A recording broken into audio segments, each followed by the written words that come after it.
नमस्ते। आप सभी का स्वागत है आज 7 बजे। आज गलवान के बलिदानियों की पहली पुण्यतिथि है। तो सबसे पहले हम उन्हें याद करते हैं, उन्हें नमन करते हैं और उसके बाद फिर हम अपने अतिथियों का स्वागत करते हैं।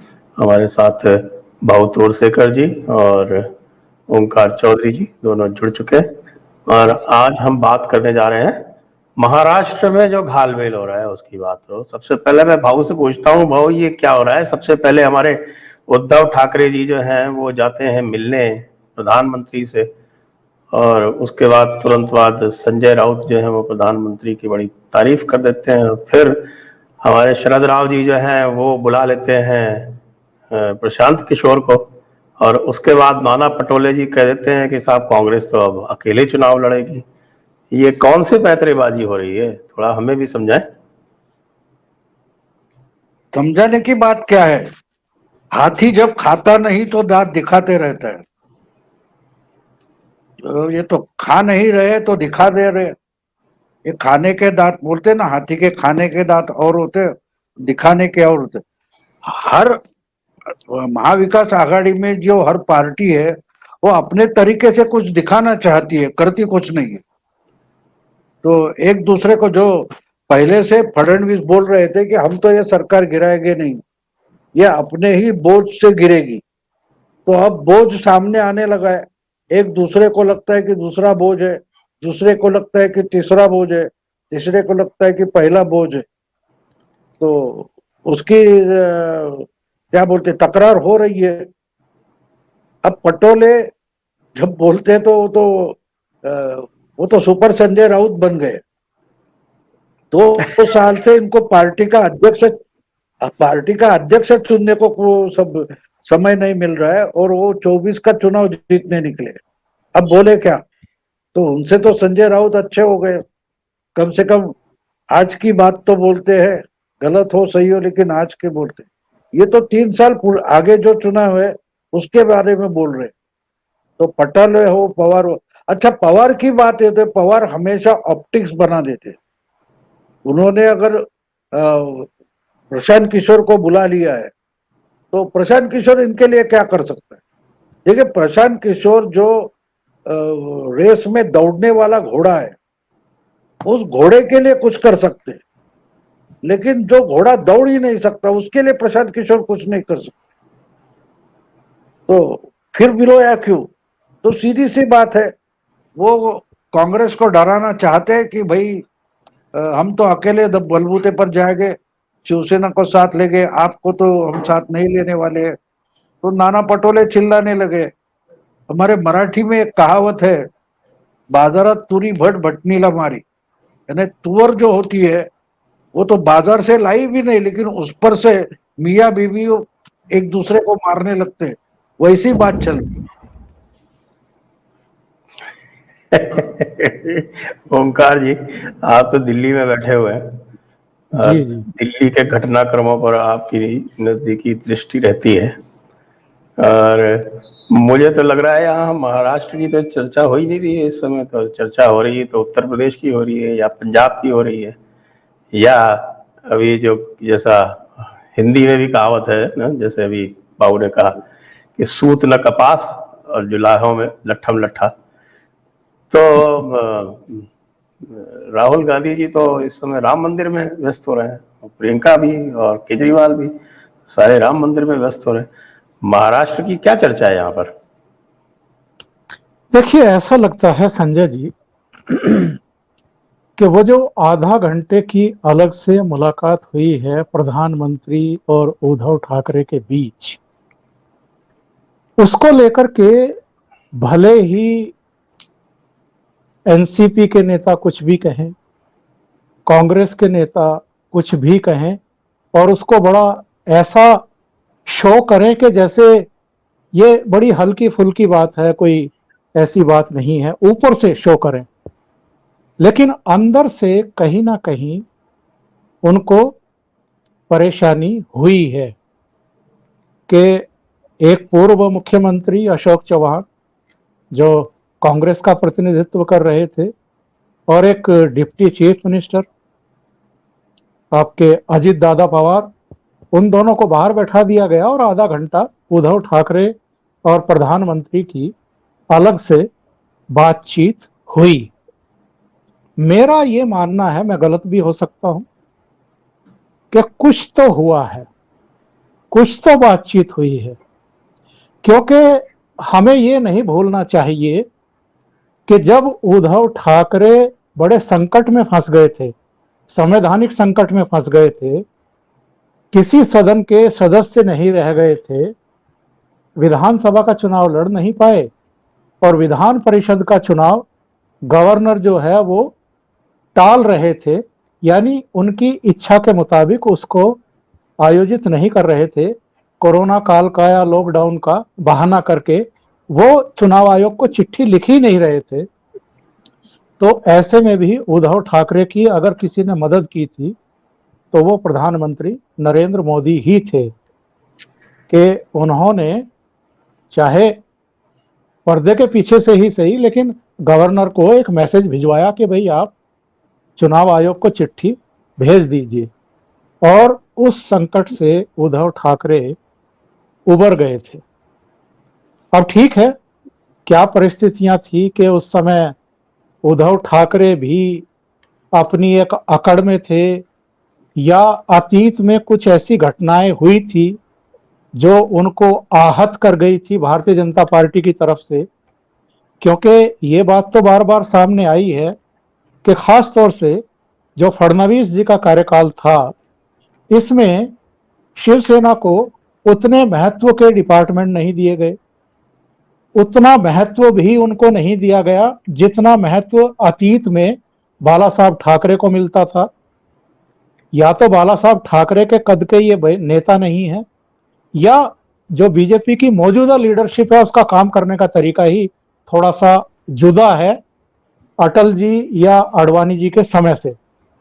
तो ये कहीं ना कहीं आहत थे, भाजपा को, भाजपा नेतृत्व को एक संदेश भी देना चाहते थे, एक शिक्षा भी देना चाहते थे, इसलिए विचारधारा को, दूसरी तमाम चीजों को परे रख करके, खूंटी पर टांग करके इन्होंने दो ऐसी पार्टियों के साथ कदम ताल मिला लिए जिनका नीतियों, रीतियों, सिद्धांतों से, कार्यक्रमों से कोई, शिवसेना की जो विचारधारा थी उससे कोई मतलब नहीं था।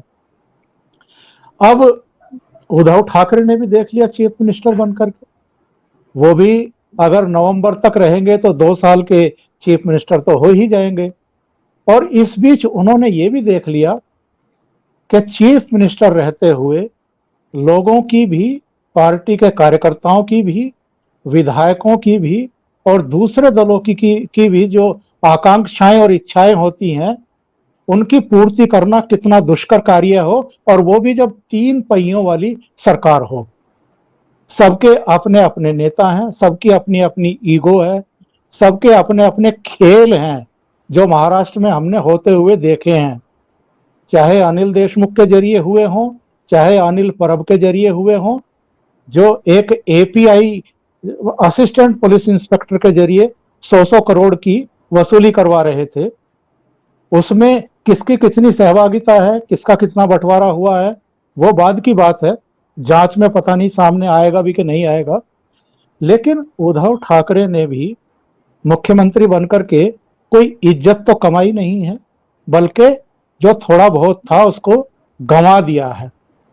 तो आगे को जाकर के जो प्रशांत किशोर की मुलाकात का जिक्र आप कर रहे थे, मेरा यह मानना है कि प्रशांत किशोर, ठीक है, लंच का आयोजन किया था शरद पवार ने, और जैसा भाऊ ने कहा कि वो इस तरह के पांसे चलने के आदी हैं ताकि कुछ समय के लिए चर्चा तो हो जाए, पर मेरा निजी तौर पर यह मानना है कि वो ममता बनर्जी का कोई संदेश लेकर के शरद पवार के पास पहुंचे थे, क्योंकि शरद पवार की भी बड़ी हार्दिक इच्छा है कि वो यूपीए के चेयरपर्सन बन जाएं, पर हो सकता है कि ममता बनर्जी ने उनके सामने कोई और प्रपोजल रखा हो या अपना संदेश भेजा हो कि भाई आप हमें सपोर्ट करिए 2024 के लिए, जो लाइक माइंडेड रीजनल पार्टियां हैं उनसे बात करते हैं, और कांग्रेस को मारो धक्का, क्योंकि इसकी लीडरशिप तो अब विश्वास खो चुकी है, ये अलग अलग राज्यों में अपना जनाधार खो चुके हैं।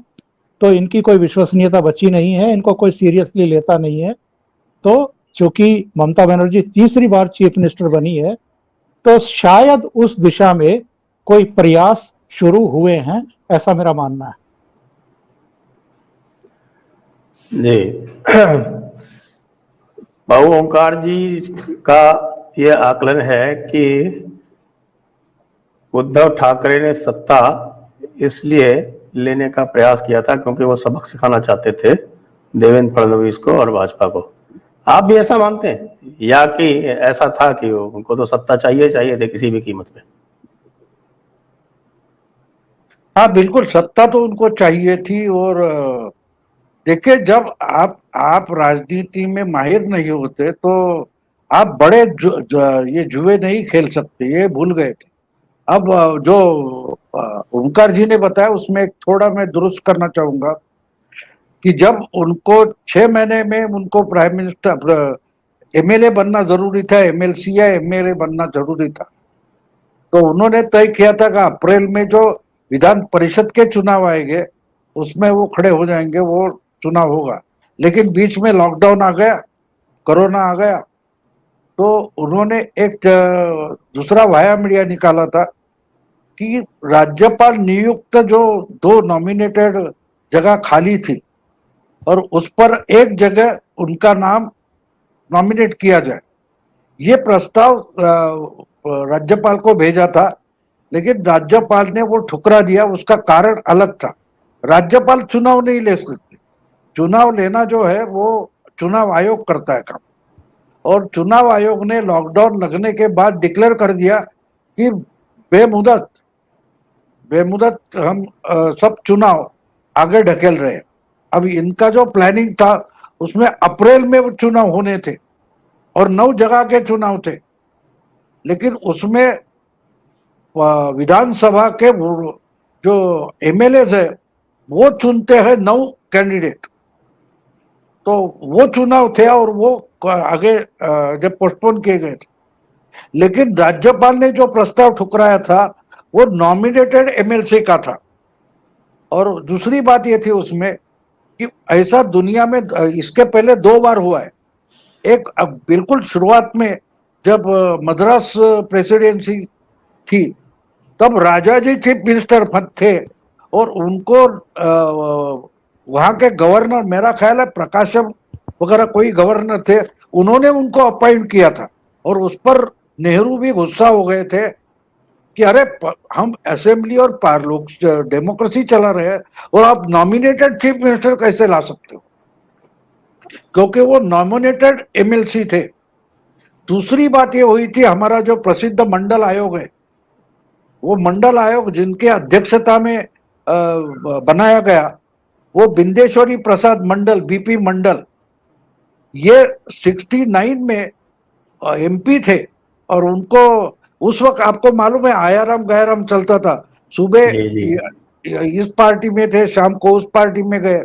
तो उनके पास कुछ 10-12 एमएलए थे बिहार के, वो सोशलिस्ट पार्टी के थे। तो ये अपने 15 एमएलए कर इधर जाते थे उधर जाते थे, ऐसा चलता था। तो एक बार उन्होंने ऐसा किया कि उनको चाहिए, समझो मेरे को नाम नहीं याद रहा, कोई सिंह था, भाऊ सिंह समझो, तो उसको चीफ मिनिस्टर बना लिया। और 3 दिन के लिए वो चीफ मिनिस्टर था, उसने मिनिस्ट्री भी नहीं बनाई, सिर्फ एक प्रस्ताव बनाया कि भाई बीपी मंडल को एमएलसी बनाया जाए। और जिस दिन उसका गैजेट निकला उसी दिन उन्होंने रिजाइन किया। और क्योंकि वो तो बीपी मंडल उस वक्त एमपी थे, तो खुद ही चीफ मिनिस्टर अपने को ही नॉमिनेट करने की सिफारिश करे, वो गलत लगेगा, इसलिए 3 दिन का चीफ मिनिस्टर बनाया गया था। और बाद में उसने वही एक काम किया, उस चीफ मिनिस्टर ने सिर्फ बिंदेश्वरी प्रसाद मंडल इनको नॉमिनेट करने की सिफारिश की, और जो सिफारिश अमल में आ गई उस दिन उन्होंने रिजाइन कर दिया। और फिर गठजोड़ और जुगाड़ हुआ और बिंदेश्वरी प्रसाद मंडल चीफ मिनिस्टर बने। मेरा ख्याल है 1.5-2 महीने के लिए थे। ये 2 अगर बातें हम छोड़े तो नॉमिनेटेड यानी नॉमिनेटेड जो चीफ मिनिस्टर होता था वो खुद अपना नाम पेश करे, ऐसा नहीं हुआ है। इसलिए कोश्यारी जो राज्यपाल है महाराष्ट्र के, उन्होंने वो प्रस्ताव ठुकराया था। उसका एक कारण ये था और दूसरा कारण अलग था कि वो जो नॉमिनेटेड जगह थी वो सिर्फ 6 या 7 हफ्ते के लिए थी, यानी 6 हफ्ते के लिए एमएलसी बन जाते उद्धव ठाकरे, लेकिन 6 हफ्ते के बाद उनकी मुदत खत्म होने वाली थी, इसलिए उन्होंने रोका था। लेकिन जब ये प्राइम मिनिस्टर से उद्धव ने बात की और बोले कि नहीं तो मुझे रिजाइन करना पड़ेगा, उस वक्त हमारे चुनाव आयोग के प्रमुख थे, चीफ इलेक्शन कमिश्नर, वो अमेरिका में थे, सुनील अरोरा। तो मोदी जी ने उनसे बात की और उन्होंने टेली कॉन्फ्रेंस लेकर यहाँ के तो उनके जो साथी थे उनके साथ मीटिंग की और वो चुनाव लेने का तय हो गया, जिसमें 9 एमएलसी चुने गए। उसमें और एक बात ध्यान रखो, उसमें भी राजनीति हुई। अब बात ये थी कि अगर आपके पास यानी आघाड़ी के पास 170 के आसपास एमएलए थे और बीजेपी के पास हार्डली 110 थे, तो 9 में से कम 6 लोग आघाड़ी के आराम से चुने जाते और बीजेपी को 3 ही रखना पड़ता, चौथे के लिए चुनाव लेना पड़ता। तो अगर 9 के 9 ही कैंडिडेट आ जाएंगे तो वोटिंग नहीं होगा, और वोटिंग नहीं होगा इस शर्त पर वो चुनाव डिक्लेयर हुए थे। इसलिए 5 और 4 बीजेपी की ताकत कम होते हुए भी बीजेपी ने 4 उम्मीदवार खड़े किए, आघाड़ी की ताकत ज्यादा होते हुए भी उन्होंने 6 नहीं 5 ही कैंडिडेट खड़े कर दिए। अब उसमें भी बड़ा प्रॉब्लम हो गया था कि 2-2-2 ऐसा होना चाहिए, ऐसा कांग्रेस का आग्रह था। तो कांग्रेस बोलती कि एनसीपी 2 खड़े करेगी, शिवसेना 2 और हम भी 2 खड़े करेंगे। जब कांग्रेस ने इसके लिए बहुत आग्रह पकड़ा तो उद्धव बोले तो मैं रिजाइन कर देता हूं, मैं ही एप्लीकेशन नहीं भरूंगा। और आखिर में कांग्रेस ने सिर्फ एक ही कैंडिडेट चुनाव किया, क्योंकि वोटिंग ना होने के शर्त पर वो चुनाव हुआ था और वोटिंग नहीं हुई। इसका मतलब बीजेपी ने या मोदी ने जो किया वो सिर्फ मेहरबानी नहीं थी, उसमें भी पॉलिटिकल एडजस्टमेंट थी, फायदा देखा गया था।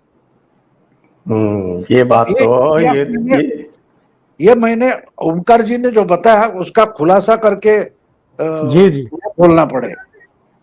ये बात तो हमने किसी ने ध्यान नहीं दी।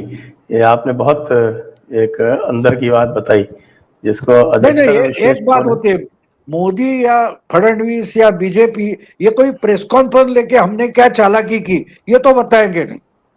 दूसरी बात है कि महाराष्ट्र का चीफ मिनिस्टर सरेंडर हुआ, ये तो मुंबई या महाराष्ट्र को मीडिया को बताना नहीं।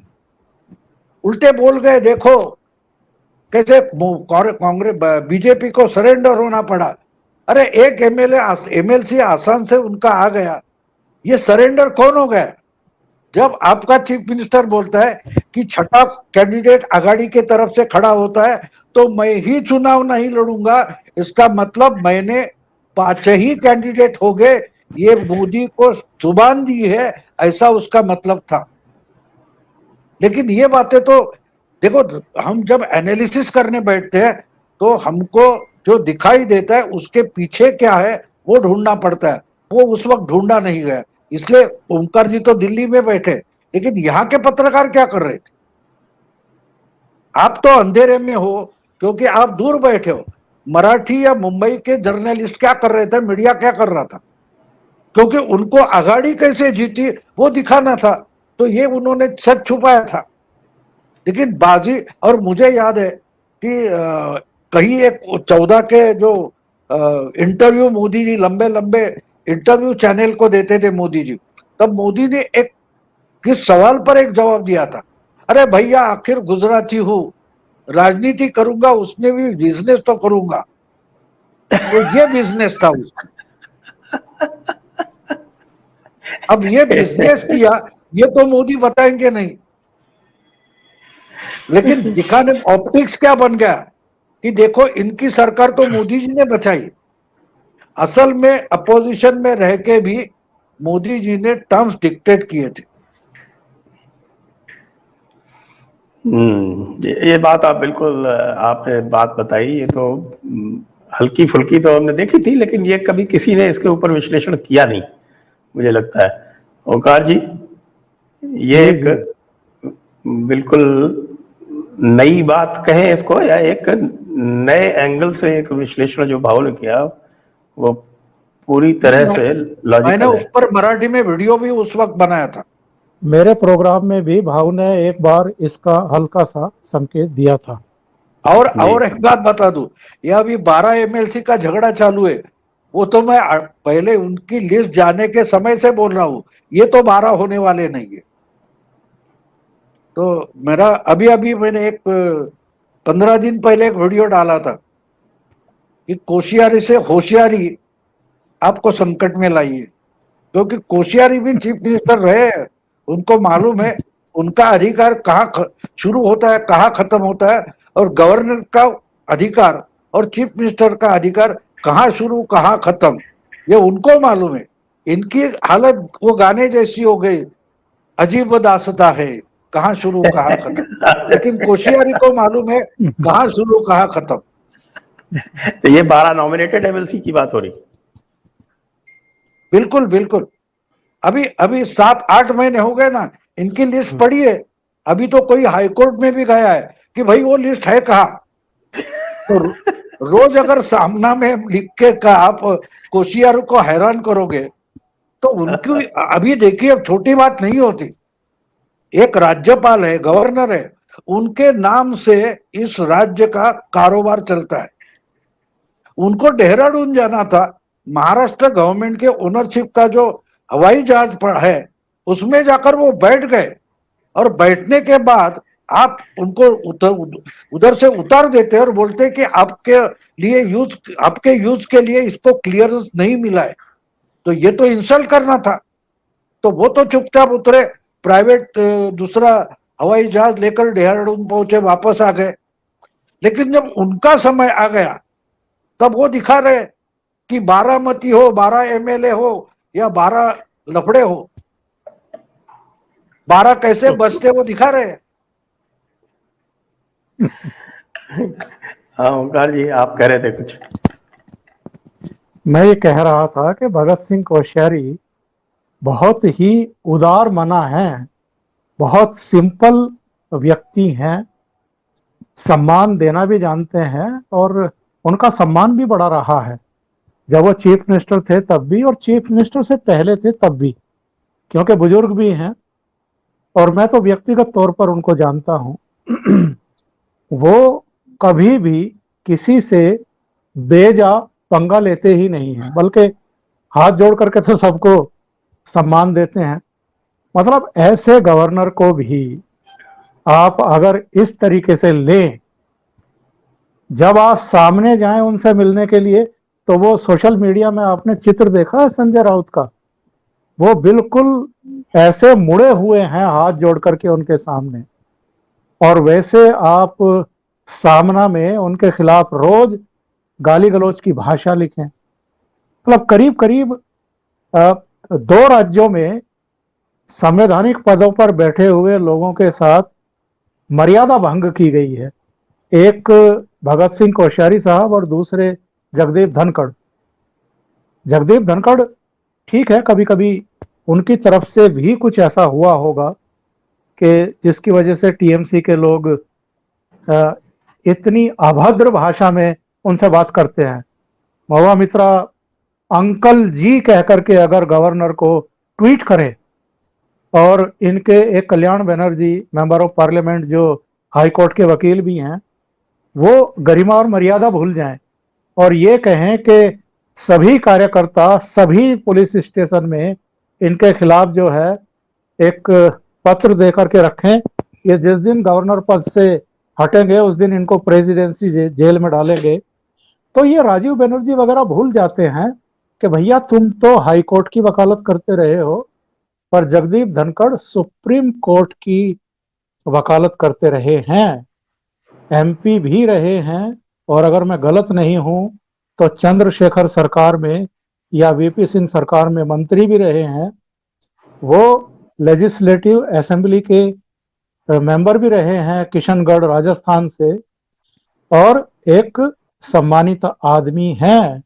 कोई ऐरे गहरे नहीं हैं। तो और वो भी अगर हों तो अगर गवर्नर पद पर हैं तो गवर्नर पद की, एक संवैधानिक पद पर बैठे हुए व्यक्ति की एक गरिमा होती है, एक मर्यादा से आपको बिहेव करना होता है।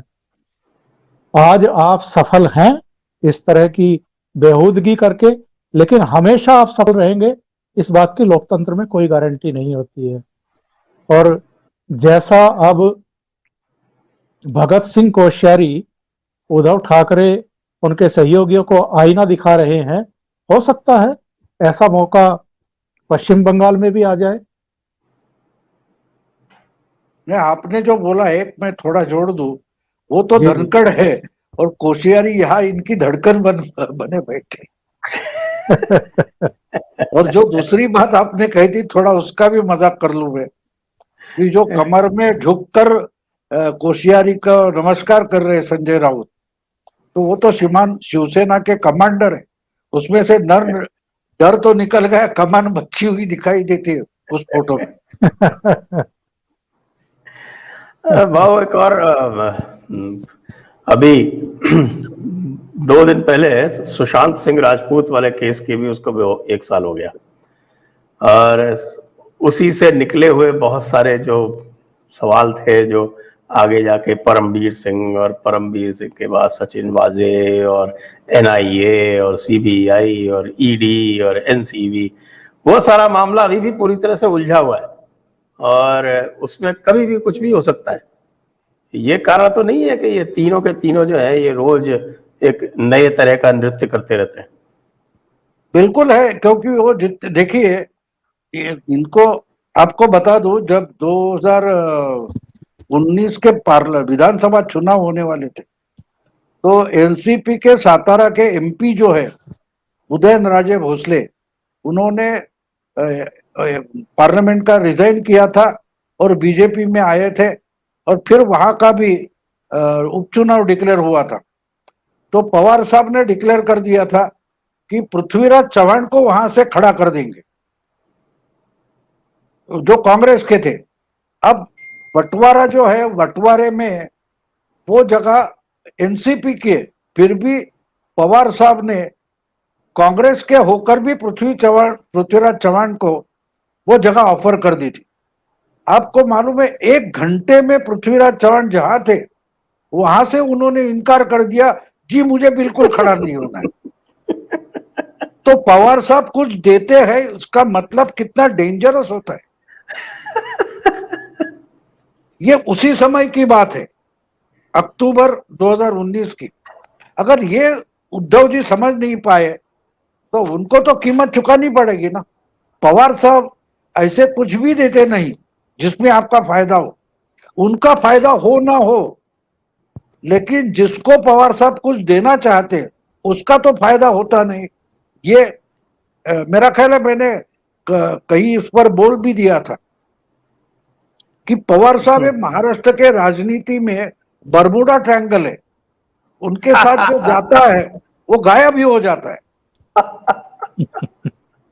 तो हाँ, आप हंस रहे हो, लेकिन 20 साल पहले जब महाराष्ट्र में ऐसी सरकार बनी, शिवसेना बीजेपी को बाहर बिठाने के लिए, उस समय जो जो आरपीआई रिपब्लिकन पार्टी के 2-3 गुट थे, फिर जनता दल था, फिर पीडब्ल्यूडी शेतकरी कामगार पार्टी जिसको हम बोलते हैं, ये सब पार्टियां खत्म हो गई।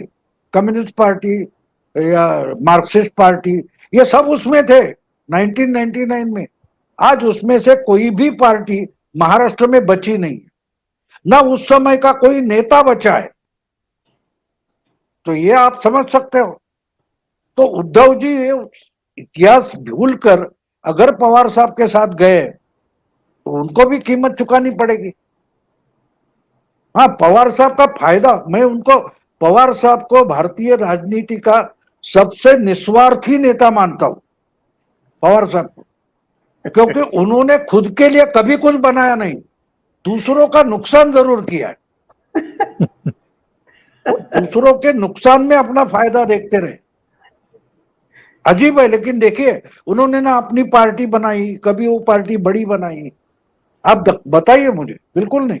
हाँ, लेकिन उनके साथ जो गए, उनकी पार्टियां तो, या उनको, उस नेताओं को उन्होंने खत्म कर दिया। तो ये तो शायद अभी अभी उद्धव जी को पता चलता होगा कि मुझे लाकर बिठा दिया है, लेकिन जिस जगह पर बिठा दिया है वो आसन पर कितने कांटे हैं, कील है, वो अभी पता चलता होगा। सही कह रहे हैं। मैं नए दर्शकों से जो जुड़े हुए हैं उनसे कहूंगा कि कृपया आप चैनल सब्सक्राइब कर लें, और दर्शक जो हैं इस समय उनसे कहूंगा कि आपको जो प्रश्न पूछने हैं वो प्रश्न आप कृपया सुपर चैट के माध्यम से पूछ लें। बाबू, ये आपने ये हमारे जो केस हैं, ये सुशांत सिंह राजपूत और उसके बाद जितने भी हुए हैं, सचिन वाजे, ये वो 1 2 3 4 5, इनके बारे में नहीं बताया। नहीं नहीं, ये तो चल रहा है। देखिए क्या होता है, जब केसेस चलती है तो बोला गया, आपको मालूम है उस समय, अब सीबीआई क्या बड़ा करने वाली है, बोला गया सीबीआई का स्ट्राइक रेट क्या है, उससे भी मुंबई पुलिस का स्ट्राइक रेट अच्छा है। एक बात हम भूल जाते हैं कि जब लोकल पुलिस या लोकल कुछ एडमिनिस्ट्रेशन होता है, वो गड़बड़ कर देता है, उसके बाद केस सीबीआई के पास आती है। तो अगर आपने जो केस थी वो और उलझा दिए, उसके समझो सबूत है खराब कर दिए, तो सबूत कहां से लाएगी। इसलिए सीबीआई का जो मामला होता है वो गड़बड़ा जाता है। इसका कारण है कि किसी ने और कुछ खत्म करने के बाद आप लाके, यानी एक dead body, dead on arrival बोलते हैं ना, तो डेड ऑन अराइवल होते हैं, उसका रिवाइवल कैसे कर सकता है। बहुत समय तक वो केसेस कोमा में चली जाती है। आपको आरुषि का दिल्ली का केस मालूम है। तो अब जो तो कम से कम मेरा ख्याल है 60-70 दिन के लिए मुंबई पुलिस ये सब लिपापोती कर रही थी ना, लिपापोती कर रही थी। अगर आपने उसके जो सुशांत के पिता थे उनको मुंबई में आए, अंत्यविधि वगैरह हुआ था डेड बॉडी लेने के लिए, उस वक्त क्यों पूछा नहीं गया, भाई आपको कंप्लेंट लिखना है तो लिखो। नहीं, आपने डिक्लेयर कर दिया ये तो सुसाइड है। इसका मतलब ही सब रफा दफा किया गया था और करना चालू था। इसके लिए तो उसके पिताजी ने वहां जाकर 0 एफआईआर दर्ज किया। लेकिन कुछ तो बातें निकल रही है। लेकिन उसमें भी और एक बात है मेरा ख्याल में, वो सुशांत के केस में और एक बात है, अभी तक रिया चक्रवर्ती की जो केस हाईकोर्ट में है उसका रिजल्ट नहीं आया, वर्डिक्ट नहीं आया कि उनके खिलाफ जो एफआईआर है वो रद्द किया जाए। ऐसा ऐसा ऐसा पीआईएल हाईकोर्ट में है रिया का। जब तक उसका कुछ निपटारा नहीं होता तब तक सीबीआई मेरा ख्याल आगे नहीं जा सकता। जी। वरना और तो मेरा ख्याल है वजह की जो वजह ने कुछ जबानी दी है उसमें से बहुत बातें निकल कर आई हुई है, लेकिन उससे आगे जाना है या नहीं तो उसका काम चालू रहेगा। लेकिन जिस दिन ये निपटारा हो जाएगा हाईकोर्ट में, उसके दूसरे दिन एक्शन शुरू हो जाएगी, लेकिन काम तो चलता होगा। जी हाँ। और परमवीर सिंह जी जो हैं वो, उनको ये नहीं पता चल रहा कि वो किसके वफादार रहे हैं, और सुप्रीम कोर्ट ने भी उनको अच्छी लात मार दी। क्यों ओंकार जी यहाँ आए थे सुप्रीम कोर्ट में चौबे जी छब्बे बनने, दुबे बन के वापस लौट गए। अब तो हाई कोर्ट का भी यही रवैया है उनके बारे में, सुप्रीम कोर्ट का भी यही रवैया है। और मैं बताता हूं आपको संजय जी कि ऐसे लोग जो अपनी वर्दी, जो अपने पद का सम्मान करना भूल जाएं, और जो संवैधानिक उनको उनके उनके दायित्व होते हैं। आईपीएस आईएएस, आप तो आईएएस रह चुके हैं और बहुत अच्छी पोजीशन में रह चुके हैं, तो उनका अपना एक प्रोटोकॉल होता है, उस प्रोटोकॉल के तहत आपको काम करना ठीक है। जो सरकार है उसकी जो रीतियां नीतियां होती हैं, उनके जो आदेश हैं वो भी आपको मानने होते हैं। लेकिन आप अगर चीजों को पूरी तरीके से ताक पर रख दें अपनी कुर्सी बचाए रखने के लिए, और गलत सलत काम भी करने लगे जैसे परमवीर ने किए थे। परमवीर पर तो बहुत गंभीर किस्म के आरोप हैं। यहां तक आरोप हैं कि इन्होंने अपनी बेल्ट से साध्वी प्रज्ञा सिंह को पीटा था, मारा था, और वो जो चोटें हैं उसकी वजह से ही साध्वी प्रज्ञा की ये हालत हुई है। पहली बात तो ये है कि साध्वी प्रज्ञा ने कोई अपराध किया था नहीं किया था वो छोड़ दीजिए, आपके पास अगर कुछ सबूत है तो आप अदालत के सामने पेश करिए, अदालत उस पर फैसला कर देगी। लेकिन एक महिला पर इस तरीके से हाथ उठाना और उसकी बद्दुआएं लेना, और उसको शारीरिक रूप से, मानसिक रूप से इस कंडीशन में ला करके खड़े कर देना कि वो कभी एक तरीके से वैसा फिर से आत्मविश्वास ही प्राप्त ना कर पाए जो एक नैसर्गिक रूप से आपके भीतर आता है आपके सीढ़ियां चढ़ने के बाद। आज वो एमपी भले ही हैं, लेकिन जब भी हम उनको बोलते हुए देखते हैं तो एक संकोच, एक डर, एक कहना चाहिए भीतर से कि जो एक ग्लोरीफाई चेहरा सामने आना चाहिए एक आत्मविश्वास से भरे हुए किसी व्यक्तित्व पे, वो दिखाई नहीं देता है। दूसरे, अर्णब गोस्वामी और उनकी पूरी टीम के साथ इन्होंने क्या किया, केवल इसलिए कि उस समय सत्ता में बैठे हुए लोग चाहते थे कि अर्णब गोस्वामी को और उनकी पूरी टीम को सबक सिखाया जाए, इसलिए आपने उल्टे सीधे मुकदमे दर्ज करा दिए।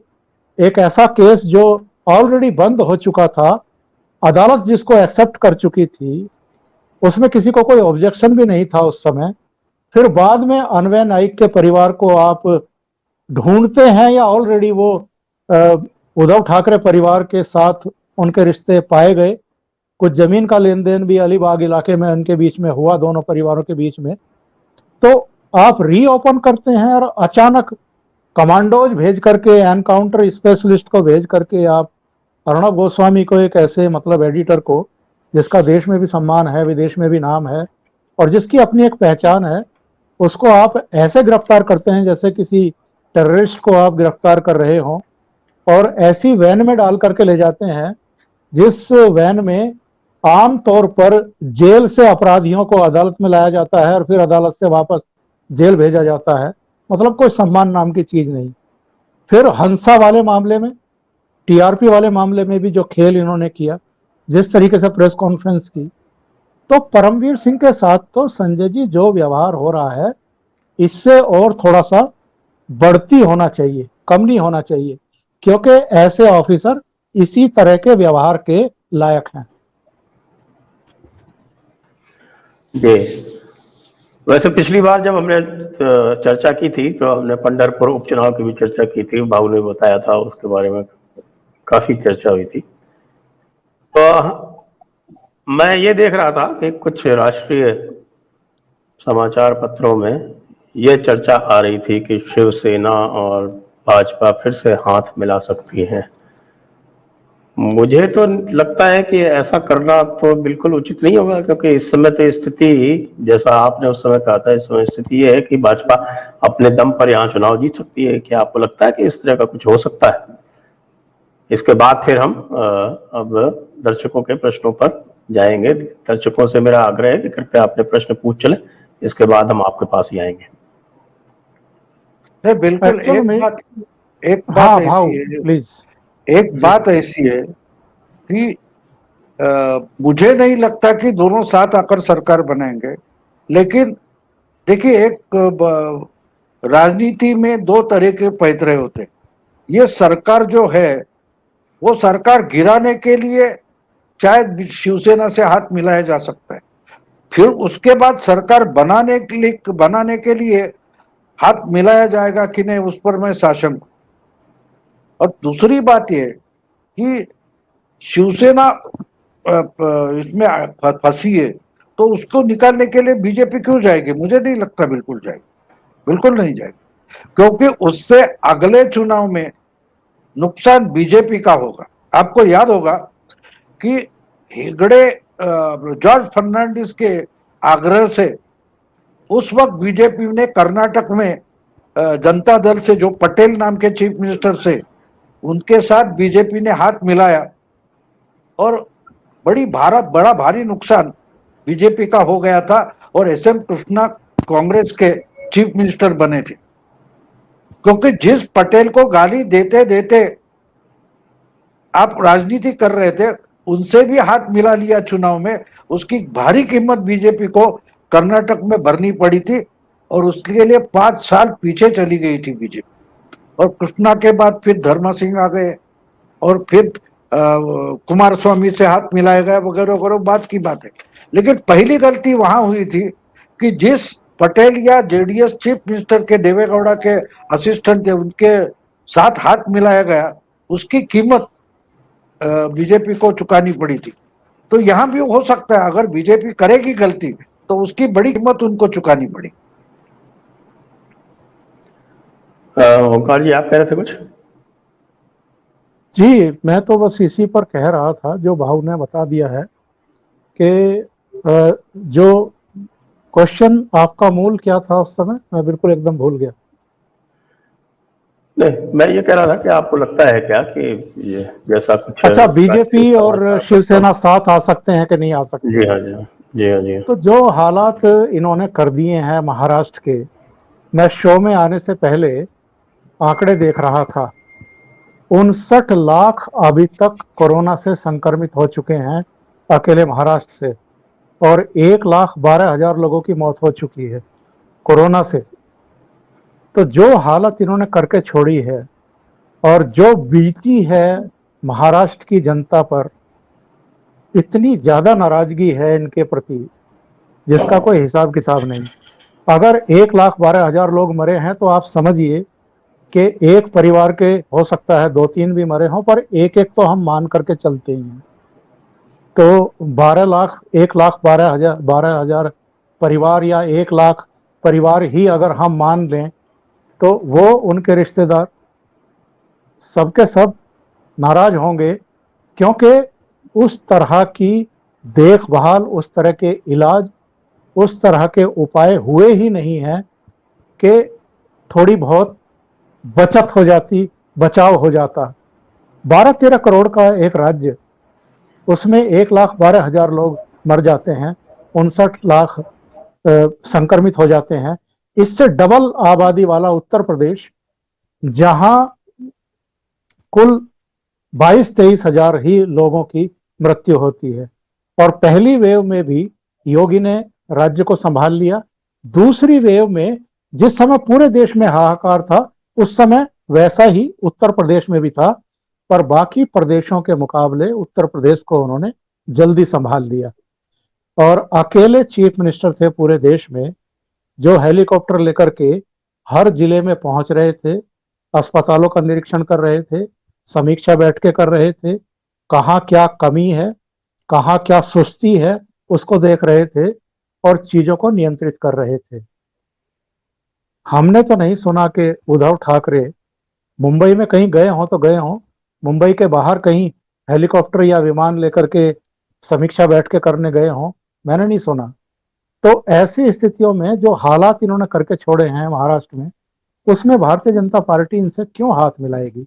भारतीय जनता पार्टी को पता है कि ये अपने अंतर विरोधों से जब भी एक दूसरे से अलग होंगे, ये सरकार गिरेगी और विधानसभा चुनाव होंगे, तो भारतीय जनता पार्टी के अलावा लोग और किसी को पसंद करेंगे नहीं। जब इन्होंने भारतीय जनता पार्टी से गठबंधन तोड़ा था तो केवल भारतीय जनता पार्टी से इन्होंने धोखा नहीं किया था, इन्होंने महाराष्ट्र की जनता ने जो जनादेश दिया था भारतीय जनता पार्टी और शिवसेना को, उससे भी धोखा किया था, उस जनादेश को भी धोखा दिया था। क्योंकि महाराष्ट्र की जनता ने तो भाजपा शिवसेना की सरकार के लिए जनादेश दिया था, देवेंद्र फडणवीस के लिए एक तरीके से जनादेश दिया था।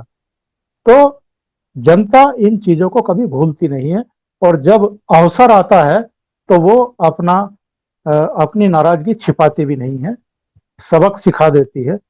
तो जब भी विधानसभा भंग होगी, जब भी सरकार गिरेगी, Bharatiya Janata party absolute majority लेकर के महाराष्ट्र में सरकार बनाने की स्थिति में होगी।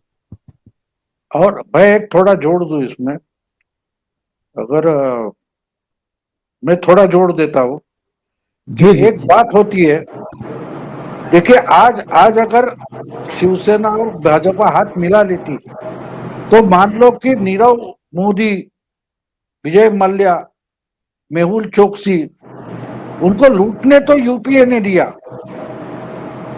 और भागे तो मोदी सत्ता में आए थे, और वही लोग यूपीए के बेशरम होकर पूछते हैं कि भागने क्यों दिया। लूटने किसने दिया उस पर बात नहीं करते। तो वैसी हालत बीजेपी की यहां हो जाएगी, क्योंकि आप अगर देखिए कि प्रेसिडेंट रूल भी आता है तो भी उसका जिम्मा सेंटर पर चला जाता है। तो इसलिए अभी इस समय सरकार गिराना भी बीजेपी के लिए पॉलिटिकली गलत होगा, सही नहीं होगा। जी, और अब कोरोना के बारे में आप क्या कहते हैं बाबू, जो महाराष्ट्र में जैसे कोरोना की हैंडलिंग हुई? नहीं, सरकार सरकार इसके लिए रेडी ही नहीं थी, रेडी नहीं थी। मैं तो यहां तक बोलता हूं कि अगर उद्धव ठाकरे अपनी मिनिस्ट्री को चुप बिठा देते तो भी अच्छा काम होता, ब्यूरोक्रेसी भी अच्छा काम करती। लेकिन ये हर चीज में जाकर अभी देखो, राहुल गांधी कांग्रेस के अध्यक्ष बने रहे थे, लेकिन पार्टी के लिए कुछ भी नहीं करते तो भी पार्टी की स्थिति अच्छी होती।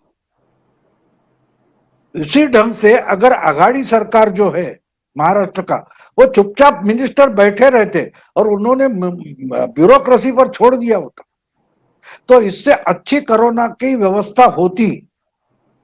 लेकिन हर मिनिस्टर देखिए, आप देखते रहिए, कैबिनेट होता है तो 2-3 मिनिस्टर बाहर निकलते हैं और अपने अपने तौर पर कुछ भी बोल देते कि कैबिनेट में क्या हुआ। ये कोई सरकार चलाने का तरीका है? कौन चीफ मिनिस्टर है किसी को पता नहीं है। खुद उद्धव ठाकरे को भी अभी तक उन्होंने एक बार भी नहीं बताया। एक मिनिस्टर है कि भाई ये बोलेगा नहीं, 3 मिनिस्टर निकलकर 3 डिसीजन डिक्लेयर कर देते और एक के खिलाफ दूसरा भी बोलता है। तो इससे आपको पता चलता है तो ब्यूरोक्रेसी में क्या सिग्नल क्या जाता है कि क्या होना है। कि अभी देखिए, लॉकडाउन लगने वाला था 1.5 महीने पहले, तो एक मिनिस्टर बोलता है नहीं सोमवार से होने वाला है, दूसरा बोलता है नहीं नहीं चीफ मिनिस्टर को पूछना पड़ेगा, तीसरा बोलता है, और चीफ मिनिस्टर के ऑफिस से अलग ही कोई फतवा निकल जाता है। तो इसको कारोबार बोलते हैं, उसमें तो पेशेंट बीच में मर गया। आप जो चर्चा करते बैठे हो उसमें तो पेशेंट मर गया। अब ऑक्सीजन ऑक्सीजन चिल्ला रहे थे, अब ऑक्सीजन कहां से आ गया? तो आपने किया क्या? सेकंड वेव, मैंने मराठी में वीडियो बनाया था गुस्से में आकर, और वो फरवरी के एंड का है कि गवर्नमेंट, महाराष्ट्र गवर्नमेंट कोरोना को स्पॉन्सर कर रही है, ऐसा उसका शीर्षक मैंने हेडिंग दिया था। तो उसके बाद कम से कम 1 महीना निकल गया, सेकंड वेव आ गई, उसके बाद ये लॉकडाउन या सब रिस्ट्रिक्शन की बातें करने लगे। तो लोगों को ये पता, देखिए एक बात है कि आप कुछ भी बोलो, ये अच्छा है बुरा है वो कुछ भी करो, लेकिन जिसको भुगतना पड़ता है वो मीडिया पर निर्भर नहीं रहता कि भाई उद्धव ठाकरे बहुत अच्छा काम कर रहे। जो भुगतने वाला है उसको तो तकलीफ होती है ना। उसको तो अभी देखिए, एक 15 दिन पहले मेरी छोटी बहन का पति मर गया इसमें कोरोना में। मैं घर से निकलकर उनकी तरफ जा भी नहीं सका। तो अगर आप बोलोगे कि कारोबार अच्छा चालू है तो मैं मानूंगा? बिल्कुल नहीं मानूंगा।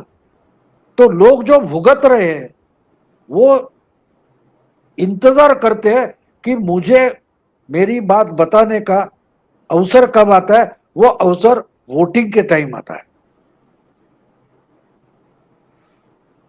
बिल्कुल बिल्कुल बिल्कुल सही है। तो अब इसी के साथ में अब हम कुछ प्रश्न आए हैं उनको ले लेते हैं।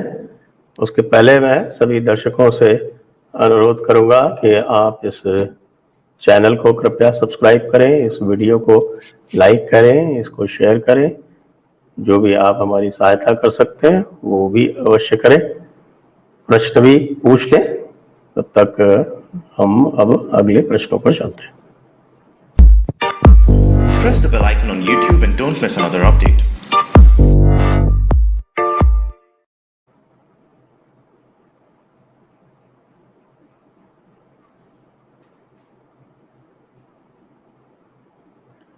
पुरुष सूक्त जी कह रहे हैं keep doing the great work.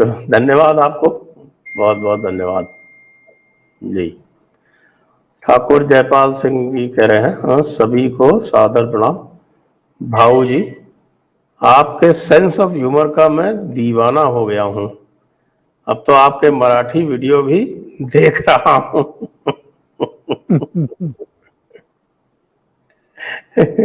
वैसे मैंने भी मराठी वीडियो एक बार देखने का प्रयास किया है, लेकिन मुझे थोड़ा बहुत सेंस तो मिल जाता है, लेकिन पूरी तरह समझ में नहीं आता। नहीं, वो हर भाषा की एक नजाकत होती है, उसमें कुछ हाँ। खास शब्द होते हैं, वो खास शब्द जिस ढंग से पेश किए जाते हैं उससे उसका आशय निकल आता है। अगर वो शब्द या उसकी बात आपको समझ में आए कि अभी मराठी में ही मैं बोलूं कि आप सयाने हो तो मैं बोला तू शहाणा आहेस, फार शहाणा आहेस, तो बात बिगड़ जाती है। और मैं तो महाराष्ट्र के ऐसे इलाके से आता हूं, यह सबसे बड़ी बदमाश भाषा कोंकण का जो मालवड़ी इलाका है, हम वहां के हैं। हम किसी को भी आप जिस बात को सच बताने के हम उल्टा बोल देंगे, बिल्कुल उल्टा पेश करके आपको कन्विंस कर सकते हैं, ऐसी हमारी भाषा है, मालवड़ी बोली है वहां की। तो इतनी अजीब होती है। यानी मैं आपको एक किस्सा बता दूं उसका जी। कि बहू जो है, तो बहू के पीछे पीछे बेटा जाता है, उसका माँ को गुस्सा आता है कि अरे मैंने इसको पाल पोस कर बड़ा किया और ये अपनी पत्नी के पीछे भागता है। तो एक दफे माँ परोसती है बेटे को, और उसकी पत्नी जो है, बहू जो है, वो बाहर गई है कुछ काम के लिए। तो बेटा नाराज होकर माँ से पूछता है ये किसने बनाया है, बड़ा इसमें कोई उसको कोई टेस्ट ही नहीं है। तो वो मालवणी में बोलता है कोणी केला नहीं आ, एकदम पचकाऊ नहीं आ, यानी बिल्कुल उसको कोई टेस्ट है ही नहीं, किसने बनाया, ये दाल किसने बनाई है। तो माँ को तो गुस्सा इतना होता है, वो बोलते है मैं तो सिर्फ परोस रही है, तेरी पत्नी जो है और उसने ही बनाया है। तो पलट कर वो बोल देता है तरी इतना रुचकवनिया, इसीलिए इतना टेस्टी है, बोलता है। भाषा की नजाकत देखो, पचकवनी का रुचकवनी हो जाता है, जैसे कांग्रेस के प्रवक्ता हमेशा करते हैं। वो बोलता है इसको कोई टेस्ट नहीं, एक मिनट में पलट के। यानी मैं और एक किस्सा बता दूं आपको, हमारी भाषा कैसी होती है। तो हमने देखा नहीं, हम छोटे थे, तो उस समय मेरे पिताजी की गाड़ी होती थी, तो इनका एक दोस्त आया था और वो कुछ टायर निकालने की कोशिश कर रहे थे। तो जो नट बोल्ट होते हैं वो पाना लेकर कुछ कर रहे थे। तो दोस्त को बोले तू बैठ, मैं अभी 5 मिनट में आया, ये कर रहा हूं। तो वो 5 मिनट वो चाय पी, वो देख रहा है 15-20 मिनट हो गए। तो दोस्त गुस्से में आ गया और बोला ये तू क्या कर रहा है। वो बोला वो टायर निकालना है ना, तो जो ढीला कर रहा हूं, मालवणी में सैल करतो है असं बोलले, वो नट जो है वो ढीला कर रहा हूं। तो दोस्त जो था वो इतना गुस्से में आ गया, वो बोला मैं 20 मिनट देख रहा हूं तो टाइट कर रहा है और मुझे बोलता है ढीला कर रहा हूं। तो वो गुस्से में आ गया था दोस्त। तो हमारे पिताजी भी वो मालवणी थे, उन्होंने जवाब दिया अबे इतना समझ में नहीं आता है, अगर टाइट नहीं होगा तो ढीला कैसे होगा, इसलिए पहले टाइट कर रहा हूं। तो वह मालवणी में वो ऐसे बोले की घट नसलो तर सैल कसं होईल, म्हणून सैल कर घट करत से। तो हमारी माँ, अगर माँ बाप में झगड़ा होता था तो उनको टॉन्ट करती थी, आपका क्या है, आप तो घट करके सैल करने वाले हो, यानी आर्ग्यूमेंट में आप मानोगे नहीं। तो हमारी भाषा वो होती है, भाषा की नजाकत जो होती है वो अजीब होती है। बिल्कुल। मयंक चतुर्वेदी, भाऊ जी, ओंकार जी, संजय जी प्रणाम। भाऊ जी, संजय राउत का क्या भविष्य है, ये पूछ रहे हैं। वो उनको ही पता नहीं, हम क्या बताएं। वो उन्होंने एक बार लिखा था कि शरद पवार को समझने के लिए 100 जन्म लेने पड़ते। तब मैंने बोला था एक वीडियो में कि शरद पवार कितने जन्म हो गए लेकिन उनको पता नहीं है। शरद पवार ही खुद को ढूंढ रहे हैं और इन्होंने इनके संजय राउत के 100 जन्म पूरे हो गए, इसलिए शायद वो सबसे ज्यादा पवार से भी ज्यादा पवार को वही जानते हैं। तो उनका क्या का भविष्य हो सकता है? उनका कुछ भविष्य नहीं है। देखो, जो आधार पर जीने वाले पॉलिटिशियन हो या कोई भी हो, पालतू है, उनका कोई भविष्य नहीं होता, वो उनके मालिक के मर्जी पर होता है। हाँ, बात सही है, मालिक की मर्जी पे ही है। अगला प्रश्न, मयंक चतुर्वेदी, ये भी भाव से प्रश्न है कि क्या राज ठाकरे के कोई महाराष्ट्र राजनीति में कोई महत्वपूर्ण रोल होगा क्या, एक, और दूसरा कि क्या आप बाला साहब और राज ठाकरे में कोई समानता देखते हैं उनके आइडियोलॉजी में? नहीं, एक बात तो बोल दूं, बाला साहब की ऐसी कोई आइडियोलॉजी थी नहीं, असल बात बोल दूं, लेकिन वो बिल्कुल इनोसेंट चाइल्ड थे। अभी मेरी घर में पोती नात को जो है, तो वो कॉकरोच को डरती नहीं है, हम ही उसको चिल्ला करे बाजू बाजू बाजू करते। तो वो जो इनोसेंस होता है, वो बाला साहब के पास 80 की उम्र तक उनके पास वो इनोसेंस था। वो गलत है तो गलत है। एक बार, मैं तो मार्मिक का एडिटर रहा हूं, तो उनसे बात होती थी, तो एक बार मैंने बोला कि ये आपको ये बोलने की क्या जरूरत थी, इससे तो नुकसान होगा। बोले कैसा नुकसान होगा? मैंने बोला आप चुनाव लड़ते, आपके पार्टी है, इससे तो आपका नुकसान होने वाला है। तो बोला होने दो, उससे मुझे क्या फर्क पड़ता है। मैंने बोला आप तो पार्टी के मुख्य हो। तो मैं मुखिया हूं, मैं शिवसेना प्रमुख हूं, उस पद के लिए कोई चुनाव नहीं होता। ये बोले जोशी नवलकर वगैरह वगैरह है, वो लड़ेंगे हारेंगे, मैं नहीं हारूंगा, क्योंकि इस शिवसेना प्रमुख पद का चुनाव ही नहीं होता। तो इसलिए मैं बोलता हूं, सही है या गलत इस पर बोल, आप पॉलिटिकली सही गलत मुझे मत बताना। मैं जो सही है वो बोलता हूं, उससे पॉलिटिकली फायदा हो या नुकसान। तो वो जो चीज बाला साहब में थी, वो आज भी मैं राज ठाकरे में पूरा नहीं देखता। वरना उनको 13 एमएलए पहले राउंड में आ गए, ये छोटी बात नहीं थी। अगर वो संभल कर निकल जाते तो इससे भी बड़े हो जाते। लेकिन आप उनको भी देखिए, शरद पवार के साथ गए थे बरमुडा ट्रायंगल, लेकिन उससे वो सीखे, ऐसा लगता है पिछले 2 साल से वो बार बार बोलते नहीं, वो अंदाजा ले रहे हैं। उनके पास पोटेंशियल है, देखिए पोटेंशियल है, लेकिन आपके पास जो पोटेंशियल है वो किस ढंग से आप इस्तेमाल करोगे, उस पर आपको परिणाम मिलते हैं। मोदी की सबसे बड़ी ताकत क्या है? मोदी को अपनी मर्यादाएं मालूम है, उनको अपनी कुशलता, अपने गुण, अपनी क्वालिटी जितनी मालूम है, उससे ज्यादा मोदी जी खुद की मर्यादाएं जानते हैं। और बाकी के जो उनके खिलाफ है, उनके विरोधी है, वो वही भूल जाते हैं कि मोदी अपनी मर्यादा में रहते हैं। उनको मर्यादा से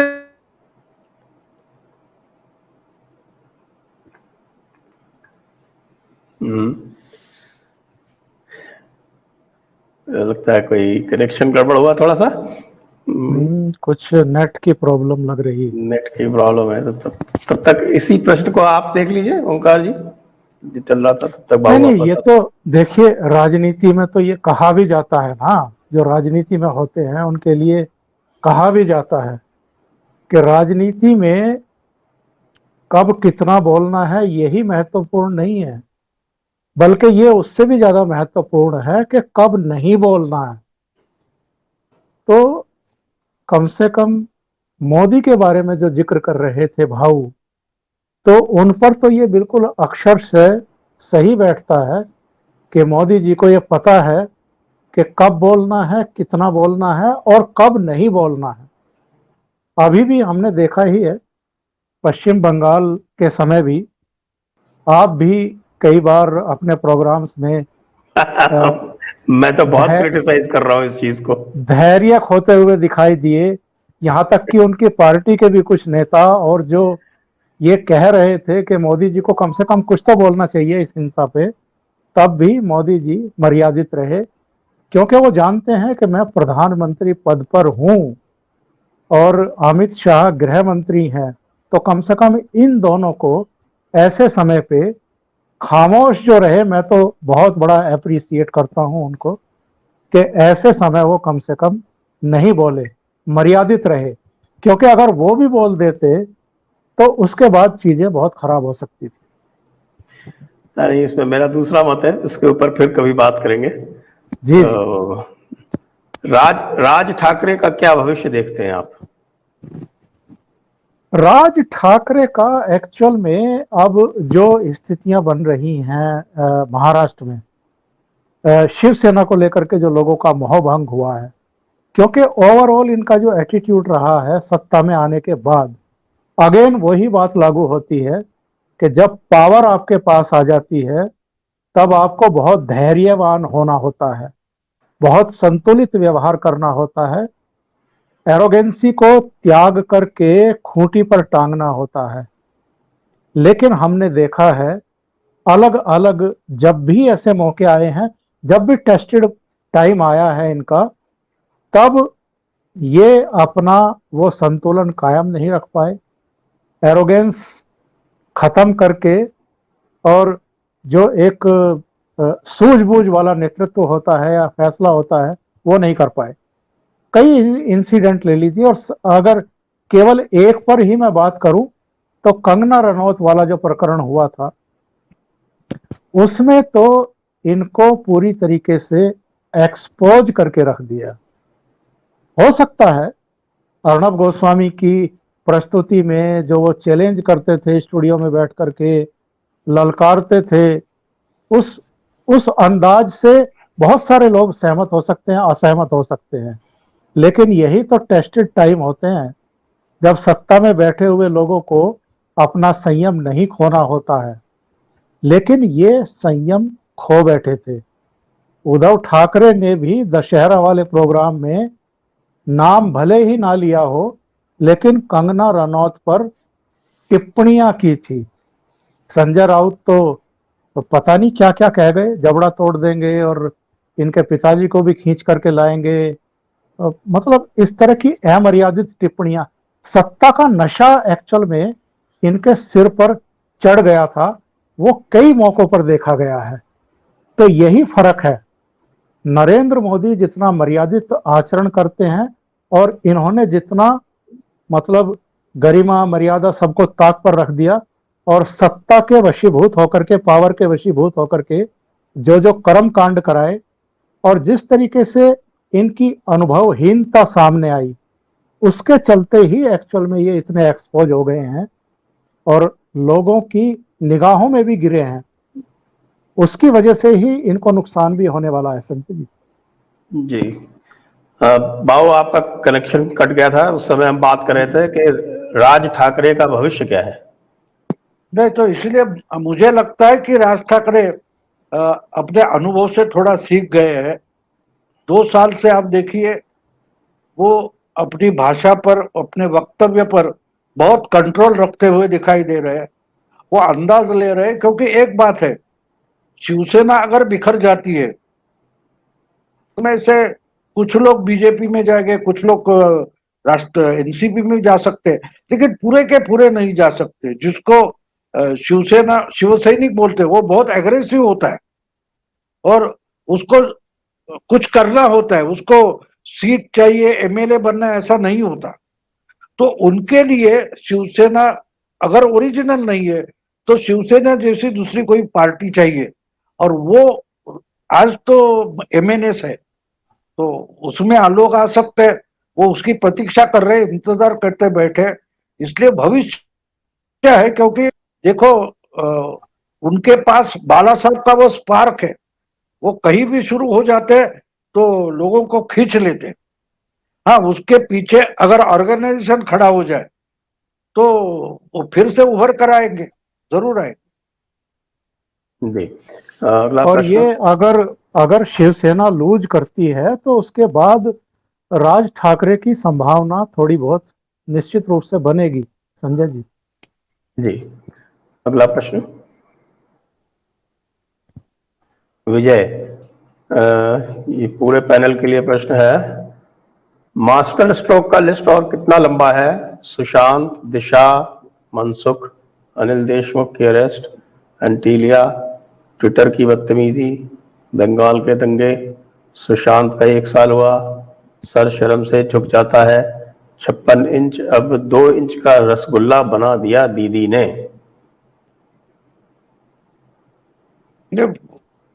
मैं मानता हूं कि ये सब होते रहता है। देखो, इंदिरा गांधी भी चुनाव हार गई थी, तो राजनीति में जिसको सरवाइव होना है उसको हार भी पचानी पड़ती है और हजम करनी पड़ती है। तो मोदी के पास वो तो ताकत है। वैसे आप देखिए तो 2015 के जनवरी फरवरी में वो दिल्ली में हार चुके थे। 70 में से 3 सीटें बीजेपी को मिली। उसके बाद नवंबर में बिहार में चुनाव हारे थे। तो ये तो लगा रहता है हर चुनाव हम ही जीतेंगे, तो डेमोक्रेसी नहीं रहती। कब हारते हैं कब, लेकिन उसमें बैलेंस रखने की कोशिश जो होती है वो अगर मोदी जी कर रहे हैं। बात ये होती है ना कि हमको बाकी कोई मैंने उस वक्त एक बार कहीं पढ़ा था, बढ़िया लिखा था कि गावस्कर अगर जल्दी आउट हो जाता था तो उसको लोग गुस्से से गालियां देते थे, क्योंकि उसके पहले हार जाते तो कोई प्रॉब्लम नहीं थे। लेकिन जब आप जीतने की आदत लोगों को लगाते हैं तो आपकी हार लोगों को हजम नहीं होती। तो ये जो गुस्सा है, ये जो गुस्सा है वो समझ में आता है। वो गुस्से की रिएक्शन है, इससे ज्यादा कुछ नहीं। अगला सवाल।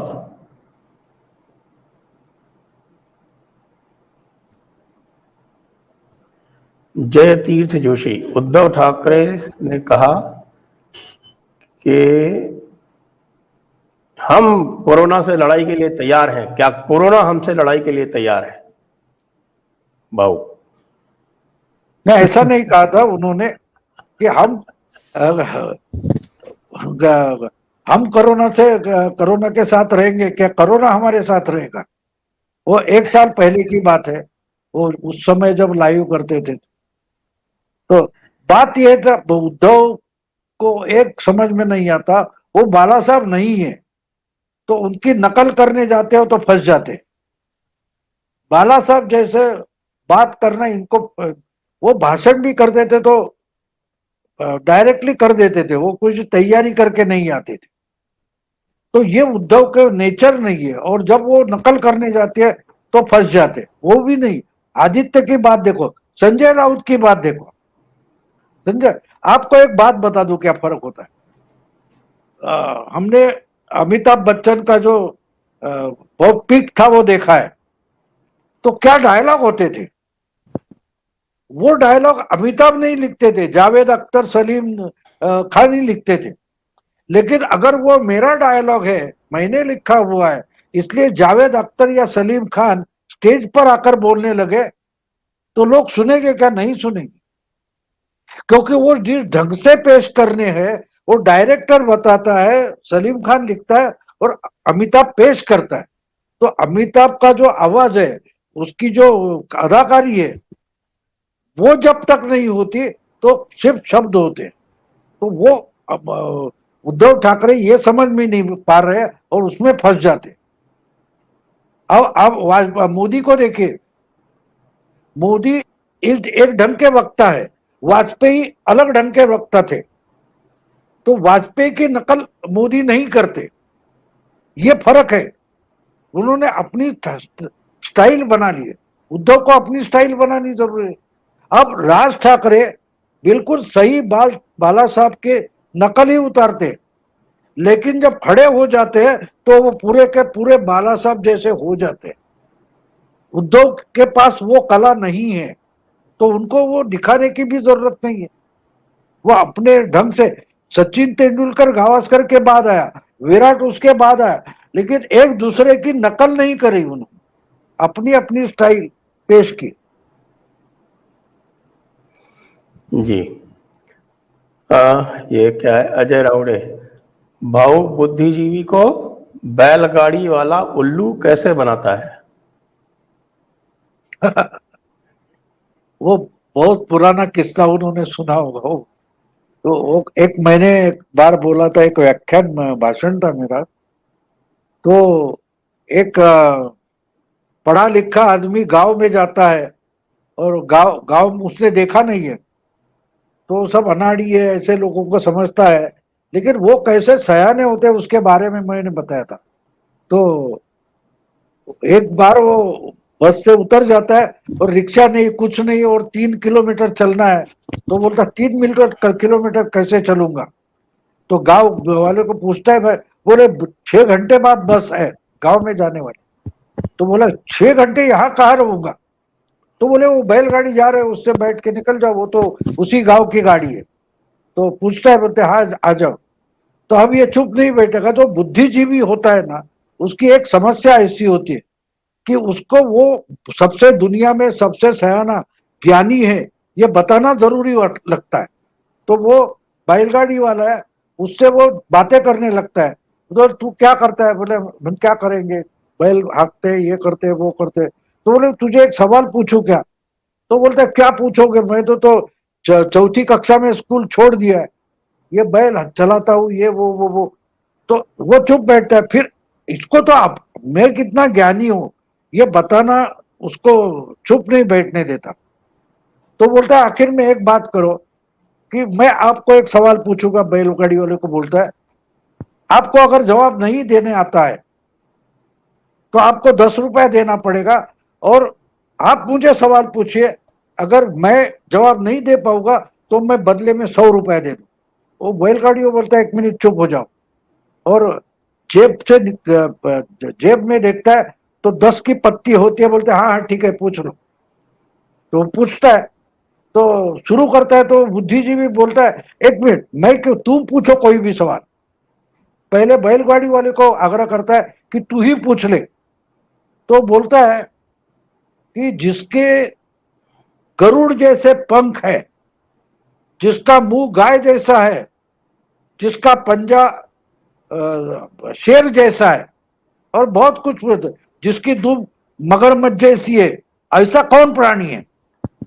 तो ये अभी बुद्धिजीवी सर खिजवाता है, ये खुजाता है, कुछ भी करके बोलता है असल में है। बोले आप बुद्धिजीवी हो, मैं तो अनाड़ी हूं। तो वो 5 मिनट में सर खुजाता है और जेब निकालता है, पॉकेट निकालता है, उसको 100 की पत्ती दे देता है। बोलते हार गए, ये ले ले 100 की। वो तो पहले जेब में रखता है और बाद में बोलता है अजी अभी आपका सवाल पूछ लो। तो ये जो बुद्धिजीवी है पहले बैठा, वो उसे पूछता है जो तुमने प्राणी बताया था उसका नाम क्या है? तो बोलता है 1 मिनट रुको। जेब में हाथ डालता है, 10 की पत्ती निकालता है, उसको दे देता है। तो मुझे कुछ पता है, मैंने तो ऐसे ही पूछा था। तो अपनी अकल दिखाने के लिए 90 रुपए घाटे में चला जाता है, उसको बुद्धिजीवी बोलते हैं। तो अनाड़ी जो होता है वो व्यवहार जानता है, हालत जानता है, और हालत से जूझते जूझते जीता है। जिसको हर बात में निगेटिविटी दिखती है, अरे गांव में आए, रिक्शा कहां से, टैक्सी कहां से मिलेगी, चलते तो जाना पड़ेगा। तो इसलिए उसको अनाड़ी बोलने से कुछ नहीं होता, उसने व्यवहार क्या होता वो दिखा दिया। इससे वो किस्सा मैंने कहीं बोला था, शायद उन्होंने सुना होगा मराठी में, इसलिए उन्होंने पूछा हो। ये सवाल मराठी में है, ये मैं पढ़ देता हूँ। मनसेच्या जन्मा मागे शरद पवारांचा हात आहे. मनसेचा निर्माण शिवसेनेच्या बळ कमी करण्याचा पवारांचा प्रयास असू शकतो. नहीं वैसी बात नहीं है। पवार का हाथ नहीं था। उद्धव जब कार्याध्यक्ष बने तो वो उद्धव जी की नेचर जो है बहुत इनसिक्योर्ड है, इसलिए उनको राज ठाकरे हो, नारायण राणे हो, उनका डर लगता था, उनको उन्होंने पार्टी से भगा दिया। यानी राज बाहर निकले ऐसी स्थितियां बनाई गई, वरना राज ठाकरे बाहर नहीं निकलते। उल्टा सोचो आप कि अगर राज ठाकरे और नारायण राणे आज भी शिवसेना में होते तो शिवसेना कितनी ताकतवर होती, शिवसेना कितनी। आज आज उद्धव के साथ कंधे से कंधा मिलाकर चलने वाला और कोई शिवसेना में लीडर बचा ही नहीं है।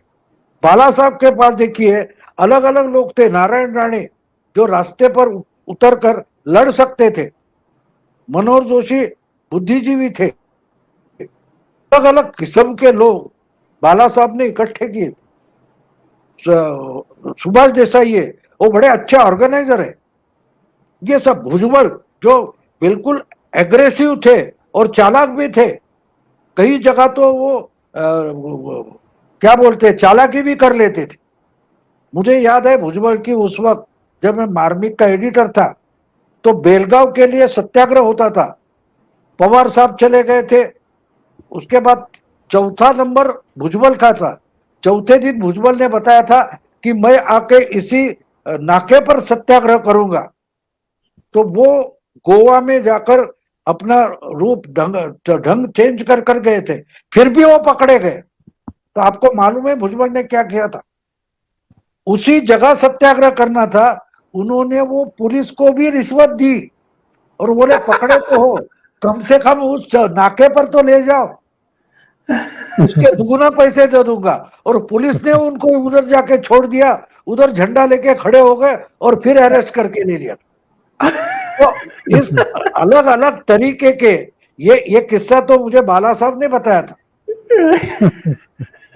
तो एक रिश्वत देने वाला सत्याग्रही आपने कभी सुना है? तो ऐसे अलग अलग ढंग के जो नमूने थे वो बाला साहब ने इकट्ठे किए थे। आज उद्धव के साथ ऐसा कौन है मुझे बताए? कोई नहीं, कोई नहीं। शिव जी ये की फर्क बारात है।